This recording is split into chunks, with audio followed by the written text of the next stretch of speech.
आप धीरे बोलो भैया, आप भी हो कहीं हो जैसे भी हो, जैसे पूछ के ले जाना था यार। जो भी है, कोई दुश्मनी नहीं है कहीं भी भैया हो। आपको पता ही नहीं है। अरे भैया पूछ के ले जाना था यार। पार्षद महोदय सामने है, अभी गांव आ जाएगा पूरा, 2 मिनट में गांव पूरा आ जाएगा। हाँ, इस टाइप के मेरे मोबाइल छीन रहे, सरकारी आदमी का मोबाइल छीन रहे वो भी अभी आप बोले ना मेरे को, अभी मुँह है, आप देखना क्या होगा, आप देखना अभी। हाँ बुलाए, हे गाड़ी बुला रहे हैं। मेरे को धक्का दिया भैया, अभी आ रहे हैं, आ रहे हैं, करता हूँ मैं, देख मोहड़ा आ आपका गया, घर का काम करता हूँ मैं। आ रहे हैं पूरा। अरे कुछ भी हो, सरकारी गाँव काम आ रहा है, क्या क्या अभी गाँव आ रहा है पूरा, यही कर रहे हो चोरी हो रहे जी। टोटल गाँव आ रहा है, अभी मोहड़ का गाँव आ रहा है पूरा टोटल। अरे मेरे गांव में मैं दारू पीऊं।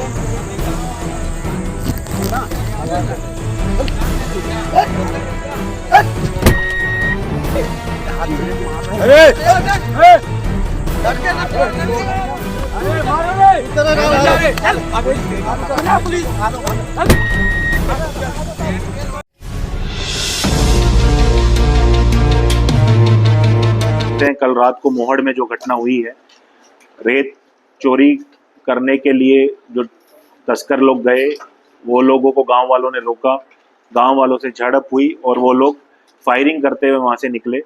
इनिशियली ऐसा भी बताया जा रहा था कि कुछ लोगों को गोली लगी है, 3 लोग जिसमें घायल हुए हैं। तीनों का मेडिकल कराया गया मेडिकल कॉलेज और जिला अस्पताल में। तो जो चोट लगी थी वो किसी फायर आर्म की नहीं थी और डंडा की या किसी धारदार हथियार की, ज़्यादातर की हार्ड एंड ब्लंट ऑब्जेक्ट की चोट थी। वो मेडिकल रिपोर्ट से भी क्लियर हुआ है और कुछ लोगों के जो बात हुई है उन लोगों से भी क्लियर हुआ है।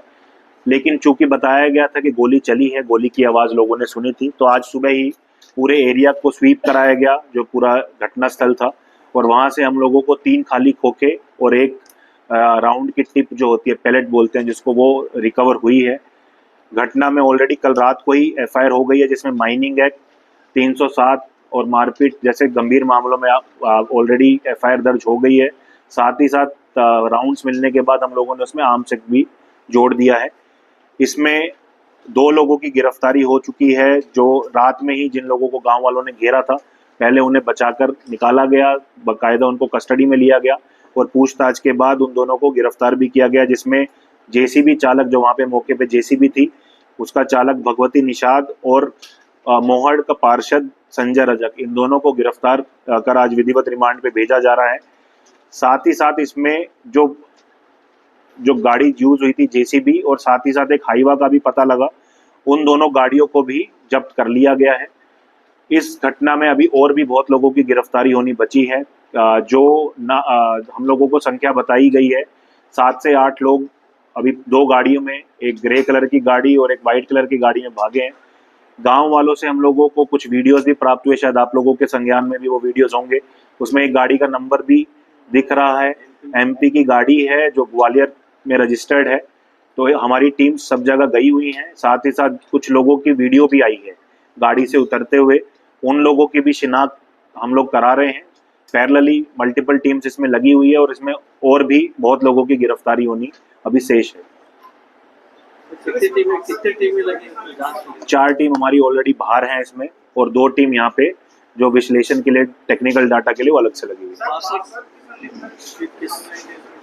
जो गांव वालों का कहना है कि पार्षद के सपोर्ट में ये रेत तस्करी हो रही थी, और साथ ही साथ जिन्होंने एफआईआर कराई है उन्होंने ये भी बताया कि वो एक गाड़ी से जिसमें वो लोग भागे हैं, पार्षद को उतरते उन्होंने देखा है। तो परिस्थितिजनक साक्ष्य और स्टेटमेंट के बेस पे पार्षद को भी गिरफ्तार इसमें किया गया है। उनका मालिक का भी हम लोगों को पता लगा है, क्या तिवारी, अभिनव तिवारी उर्फ महाराज, चीनू महाराज करके है वो, उनका भी इसमें अगर संलिप्तता होगा तो उनको भी गिरफ्तारी की जाएगी। गाड़ियां ऑलरेडी हम लोगों ने जब्त कर ली है। सर मौका घटनास्थल पर बारीकी से नहीं रखा, कितनी गोली मिली सर? जैसा कि मैंने बताया 3 खोखे और एक टिप मिली है, जो मतलब पैलेट जो बोलते हैं, जो गोली चलने के बाद जो बचता है इसका, वो अभी कंफर्म नहीं है। जो गांव वाले हैं उनको नहीं जानते हैं, तो हमारा अजम्पशन है कि बाहर के लोग भी इसमें हो सकते हैं, लेकिन जब तक उनका पहचान नहीं हो जाता तब तक 100% कहना संभव नहीं है। सर लीज को लेकर जो वहाँ पर जो रेत खनन का तो यहाँ कोई लाइसेंस नहीं है, तो रेत खनन अवैध ही है राजनांदगांव में। दूसरा, सनसेट के बाद वैसे भी वैध रेत खदान में भी खनन करना अवैध है, तो वो अवैध गतिविधि ही थी, इसलिए हम लोगों ने उसमें माइनिंग एक्ट मुख्य एफआईआर में ही जोड़ दिया है। अब वो तो विवेचना का विषय है, वो उसके बाद समझ, ये भी जब एक बार गिरफ्तारियां होंगी तो उसके बाद समझ आएगा। अभी हम लोगों को जो 2 लोग मिले हैं उन लोगों की गिरफ्तारी हो गई है, उसके अलावा जो बाकी जैसे जैसे हम लोग को बाकी लोगों का पता लगेगा उसी हिसाब से क्लियर होगा।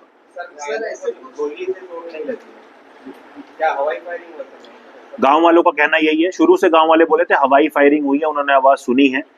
क्योंकि कुछ लोगों को चोट लगी थी तो ये भी एक अंदेशा था कि क्या फायर आर्म की इंजरी है या नहीं, बट वो क्लियर हो गया, वो फायर आर्म की इंजरी नहीं है, मेडिकल से हुआ। अलग अलग लोगों का अलग अलग वर्जन है, 2 राउंड से लेके 7 से 8 राउंड तक की बात आ रही है। 4 हम लोगों को मिले तो कम से कम 4 तो फायर हुए हैं, 3 कम से कम मान लीजिए फायर हुए हैं, क्योंकि एक टिप है, अगर 3 में से 1 की टिप हो सकती है वो, और खैर वो भी पता लग जाएगा। हम लोगों ने ऑलरेडी आर्मोरर शाखा को दे दिया है विश्लेषण के लिए, क्या वो एक ही कार्ट्रिज का पार्ट है या अलग अलग है। तो 3 से 4 तो हमें ऑलरेडी रिकवर हो गए हैं, और हमारी इसलिए हम बोल सकते हैं कि हो सकता है उससे ज्यादा भी फायर हुए। अभी वो कहना कंफर्म नहीं जब तक आर्मोरर की रिपोर्ट नहीं है।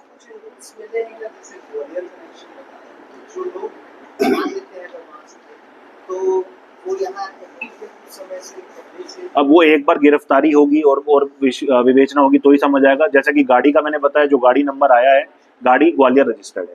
सर वो किसी की राजनीतिक संरक्षण में ही आए होंगे, ये कहना तो, नाम कैसे आता है? ये तो विवेचना का विषय है, उसके बारे में तो बोलना मुश्किल है। चोरी में खनिज अधिकारी की राइट है, वो भी विवेचना का विषय है। लगातार एक जगह का मामला नहीं है, ऐसे 50 जगह कम से कम केस में लग जाता है। ठीक है, एक सवाल। लगातार जितनी घटनाएं हो रही है बाहर के लोगों की संलिप्तता, चाहे चोरियों में हो जाती है, तो ये जो सुनने में आ रहा है, तो पुलिस भी बार बार स्टेट कर रही है कि इसमें जितना काम होना चाहिए था उतना काम होते दिखाई नहीं दे रहा है। हमने भी कई बार आप लोगों को बताया है कि ऐसे करके, मतलब क्या काम नहीं है। अभी क्या हो रहा है, जो चोरियां हो रही है, उन चोरियों में से अगर 8 लाख 10 लाख 2 लाख चोरी कर रहे हैं, बड़े आसानी से 1 लाख का दुकान खोल रहे हैं। आप शहर की दिख में 15 दिनों में लगभग 30 से ज्यादा दुकान खोल चुकी है। 3 दुकानदारों में से कोई चोर पकड़ा है आप लोगों के पास, तो इसमें अगर देखिए कि नए दुकान खोले तो है कहाँ के। अब देखिए, 2 चीजें हैं इसमें। अगर आपको किसी पे डाउट है, आप एक जानकारी अलग से दे सकते हैं। अगर आप ये बोलें कि जो दुकान खोल रहा है वो चोरी का कमाई करके ही दुकान खोल रहा है, तो ये आरोप लगाना तो किसी के ऊपर भी। आपको देखिए, हम लोग लगातार चेकिंग कर रहे हैं, आप लोग भी जानते हैं। चेकिंग करना और किसी के संवैधानिक अधिकारों का हनन करने में फर्क होता है। आपको डाउट है, आपको किसी के बारे में अपुख्ता जानकारी भी है, हम तो पुख्ता भी नहीं बोलते हैं, अपुख्ता जानकारी भी, आप बताइए, आपको लगता है, मुझे दीजिए। कई बार पुख्ता जानकारी शराब के बारे में बताया, हमारे से पहले उनको मालूम चल जाता कि यहाँ बोल दिए। अब देखिए, इसका तो मैं क्या जवाब दूंगा, हम लगातार कार्रवाई कर रहे हैं, मैं इतना ही बता सकता हूँ। आपको डाउट है तो आप मुझे बताएं, मैं दूसरी टीम को भेजूंगा। और कोई सब? अब देखिए, जो ये 2 लोग मिले हैं, इसका तो कोई रिकॉर्ड नहीं है ना, चालक का कोई रिकॉर्ड है? अभी इनका तो कोई रिकॉर्ड मिला नहीं है। बाकी लोग जैसे जैसे समझ आएंगे, क्योंकि हम लोगों को अंदेशा है बाहर के लोग हो सकते हैं, तो उनका रिकॉर्ड जब जैसे जैसे चीजें सामने आएंगी तो उनका रिकॉर्ड भी मिल सकता है। जैसा कि मैंने बताया, जितना हमें अभी तक समझ आया है, 2 चीजें जो आहत है उन लोगों के द्वारा बताई गई है। एक के उन्हें ऐसा डाउट है कि उनके जो संरक्षण में ये काम हो रहा था। दूसरा, उन्होंने ये भी कहा है कि जिस गाड़ी में वो लोग भागे हैं उस गाड़ी से उन्होंने पार्षद को उतरते देखा था। तो जो घटना में शामिल होने के बाद बात उन्होंने बताई है।